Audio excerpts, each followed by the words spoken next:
നിങ്ങൾ ഈ ലോകത്ത് എന്തു മാറ്റം വന്നു കാണാൻ ആഗ്രഹിക്കുന്നുവോ അതാകണം നിങ്ങൾ ചിന്തിക്കുന്നതും പറയുന്നതും. നിങ്ങൾ ഒരു കാര്യം ചിന്തിക്കുന്നതും ഒരു കാര്യം നടപ്പിലാക്കണമെന്ന് ആഗ്രഹിക്കുന്നതും രണ്ടും രണ്ടായി പോയാൽ അത് നടക്കില്ല. പ്രവർത്തിക്കുന്നതും ചിന്തിക്കുന്നതും ഒരുപോലെയാകുമ്പോഴാണ് നിങ്ങൾ യഥാർത്ഥത്തിൽ സന്തുഷ്ടനാണ് എന്ന് പറയുന്നത്.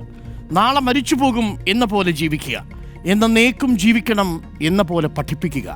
കണ്ണിനു പകരം കണ്ണെന്ന് കരുതി പ്രവർത്തിച്ചാൽ ഒടുവിൽ ഈ ലോകം മുഴുവനും അന്ധമാകും. വളരെ സൗമ്യമായി തന്നെ നിങ്ങൾക്ക് ഈ ലോകത്തെ പിടിച്ചു കുലുക്കാനാകും. എന്തെങ്കിലും ചെയ്യും മുൻപ്, ആ ചെയ്യുന്നതിന് മുൻപ് നിങ്ങൾ കണ്ടിട്ടുള്ള പാവപ്പെട്ടവരുടെ മുഖങ്ങൾ ഓർമ്മയിലേക്ക് കൊണ്ടുവരിക. നിങ്ങൾ ചെയ്യാൻ പോകുന്ന പ്രവൃത്തി കൊണ്ട് അവർക്കെന്തെങ്കിലും പ്രയോജനമുണ്ടാകുമോ എന്ന് സ്വയം ചിന്തിക്കുക.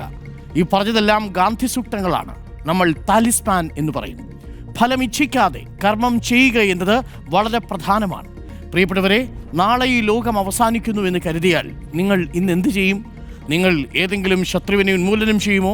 ബാക്കി അവശേഷിക്കുന്ന മണിക്കൂറുകളും നിമിഷങ്ങളും നിങ്ങൾ ഈ ഭൂമുഖത്ത് ആസ്വദിച്ച് യാത്ര തുടങ്ങുമോ?